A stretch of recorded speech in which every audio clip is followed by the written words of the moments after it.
स्वागत आपका Himachal fast express पर। एक तरफ तपती गर्मी और दूसरी तरफ राजनीति की तपती गर्मी। जिला मंडी की इंदिरा मार्केट इस वक्त पहुंचे हम, और मैं आपको बता दूं कि यहां पर जो सियासती गर्मी है वो कहीं ना कहीं तेज हो चुकी है। हमारे साथ यहां पे भाजपा की तरफ से प्रताप सिंह ठाकुर जी मौजूद हैं। जरूर हम इनसे प्रश्न पूछेंगे, क्योंकि यहाँ की अगर हम बात करें तो पिछले 1952 से लेके 2024 तक 14 बार कांग्रेस का यहाँ पे राज रहा, सिर्फ 4 बार भाजपा जो है यहाँ पर जीती है। इस बार क्या माहौल रहेगा, जरूर इनसे क्रॉस क्वेश्चन करेंगे।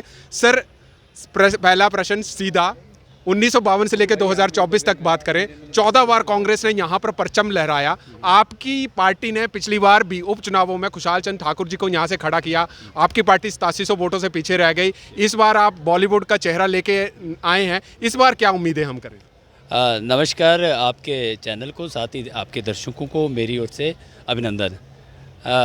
जहाँ तक आपने कहा कि पहले यहाँ कांग्रेस का लगातार परचम रहा है, कांग्रेस की ओर से जो वीरभद्र जी सिंह थे उनका यहाँ पे पहले लगातार 6 बार मुख्यमंत्री रहे हिमाचल प्रदेश के। जो अभी इस लोकसभा चुनाव की बात है, यहाँ से हमारे प्रत्याशी सुश्री कंगना रनौत जी है, जो मंडी के एक छोटे गांव से जाके बॉलीवुड में जिस तरह उन्होंने अपना नाम रोशन किया, बॉलीवुड में नाम ही रोशन नहीं किया अपितु पद्मश्री अवार्ड लेना, उनकी प्रसिद्धि को देखते हुए कांग्रेसी मित्र तो पहले ही बुखला गए थे। जब जैसे उनका नाम की घोषणा होती है, इनको कैंडिडेट नहीं मिल रहा था उनके लिए। एक चीज़ तो है, मेरी बात सुनिए आप, कंगना जी को लेके आए, हालांकि आपकी पार्टी की तरफ से वार इतने ज़्यादा होते हैं विक्रमादित्य सिंह जी के ऊपर, विक्रमादित्य सिंह जी भी वार काफ़ी ज़्यादा करते हैं, परंतु आपको नहीं लगता कि ये देवभूमि हिमाचल में इस तरह के वार जो करना कांग्रेस पार्टी के ऊपर कहीं ना कहीं हिमाचल के लोगों को चुभेंगे?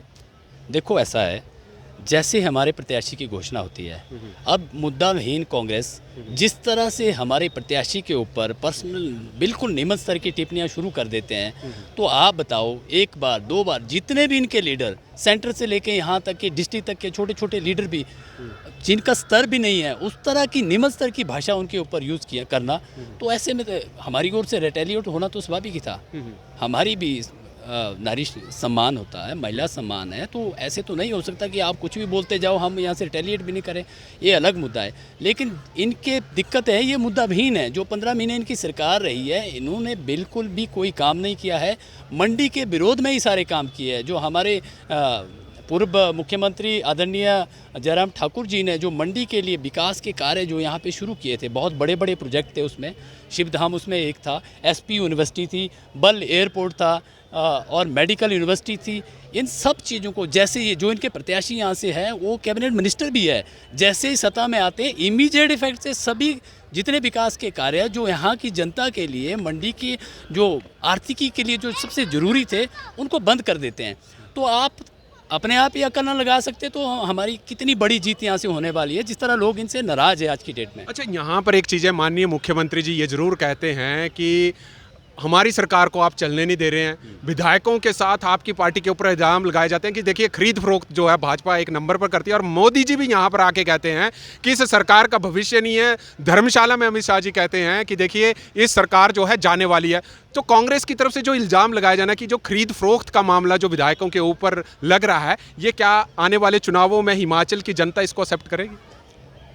जो आप खरीद फरोख्त का बोल रहे हैं, ये इनकी ही सरकार में जब ये सत्ता में आए थे तभी से ये शुरू हो गया था।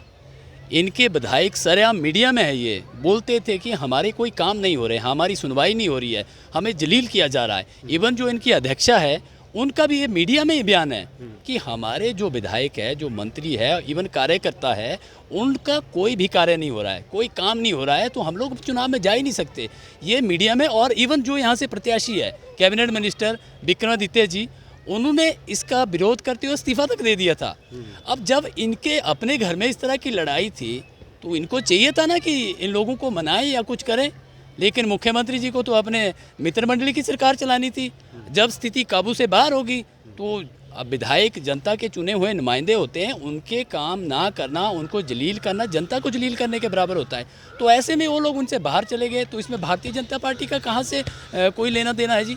प्रताप जी एक चीज़ पूछूंगा, 17 विधानसभा की सीटें आती हैं, हालांकि अगर हम थोड़ा सा आंकड़ों की तरफ आकलन करें, जयराम जी हमेशा कहते हैं कि मंडी हमारी है, परंतु मंडी में ही कुछ विधानसभा है, चाहे भल की बात करें, चाहे हम सरका घाट की बात करें, चाहे हम द्रंग की बात करें, 2022 के चुनावों की बात करें, यहाँ से कांग्रेस बड़ी कम वोटों से जो थी वो हारी है। अब जहाँ पे कांग्रेस थोड़ा सा बीजेपी लगता है कि लूज है, उन सीटों को जीत सुनिश्चित पक्की करने के लिए आपकी पार्टी की तरफ से क्या क्या काम किए जा रहे हैं? देखिए, जो आप बाई इलेक्शन की बात कर रहे हैं, उस टाइम की परिस्थितियां अलग थी।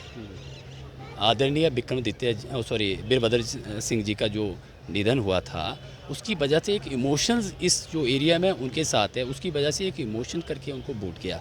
अभी की परिस्थितियां बिल्कुल अलग है। एक तो हमारी जो केंद्र में 10 साल की सरकार रही है, उसके जो कार्य रहे हैं, जिनकी रीच आम लोगों तक पहुंची है, बिल्कुल निम्न स्तर, लास्ट पंक्ति में जो व्यक्ति है उस तक उसका असर हुआ है। एक तो ये, दूसरा जो हमारे मुख्यमंत्री इसी क्षेत्र से हैं, पूर्व मुख्यमंत्री जो एट प्रेजेंट नेता विपक्ष है, उनका यहाँ पे जो किया हुआ कार्य है। दूसरा, उसके बाद जो हमारे प्रत्याशी है वो भी अपने आप में प्रसिद्ध है, दूसरी मंडी से है, मंडी की बेटी है, मंडी का अभिमान है। तो ये सारी परिस्थितियाँ और हमारा कार्यकर्ता जिस तरह से लगा हुआ है डोर टू डोर, और जो इनकी तरफ से सबसे बड़ा कारण पता क्या होने वाला है, जो 15 महीने में इनकी जो सरकार रही है, उस सरकार में मंडी के जो प्रत्याशी है, जो कैबिनेट मिनिस्टर है, उनके द्वारा ही मंडी के विकास कार्यों को रोकना, जो इंस्टीट्यूट हमें दिए गए थे जिससे मंडी के मतलब रोजगार के साधन उपलब्ध हो सकते थे, नए रोजगार उत्पन्न होने थे, और जो हमारे प्रोजेक्ट थे, इनसे भी कहीं ना कहीं रोजगार का काफ़ी बड़ा रिसोर्स होना था। और जो हमारी सरकार के द्वारा जो भर्तियां करवाई गई थी, उनको रोके रखना 15 महीने तक, वो कोई भी भर्तियों का नई भर्तियां तो छोड़ दो, रिजल्ट ही नहीं निकाल पा रहे हैं। तो ये सब स्थितियां इनके बिल्कुल अंगेज जा रही है। ये लोग वोट नहीं मांग सकते, स्थिति ये हो चुकी है।